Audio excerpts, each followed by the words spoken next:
اعوذ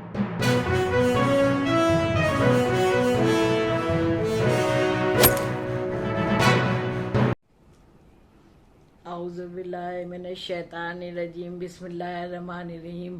ناظر شریف جی ایک بار پھر آپ کی خدمت میں حاضر ہیں۔ بہت بہت بہت عید مباہلہ سب کو بہت مبارک ہو، اور ماشاءاللہ 2 رکعت نماز ہے، وہی بعد حمد کے 10 مرتبہ سورہ توحید، 10 مرتبہ سورہ قدر اور 10 مرتبہ ہی آیت الکرسی کی تلاوت کرنا ہے دونوں میں۔ لیکن غسل اور صدقہ بہت ضروری ہے، بہت ضروری ہے۔ لیکن آج کے دن خاص طور سے یا محمد 92 ٹائمز، اور اس کے بعد یا علی 110 مرتبہ، یا فاطمہ 118 مرتبہ، اور یا حسن اور یا حسین 127 مرتبہ پڑھ کے، اور کثرت سے صلوات پڑھیے، تسبیح فاطمۃ الزہرا پڑھ کے خوب دعا کریے۔ انشاءاللہ آج دعاؤں کا دن ہے، ضرور قبول ہوگی۔ ناظر شاہ رضوی نام کا جو چینل ہے اس میں ساری آپ کو ڈیٹیل سے تفصیل سے ملے گا۔ والسلام۔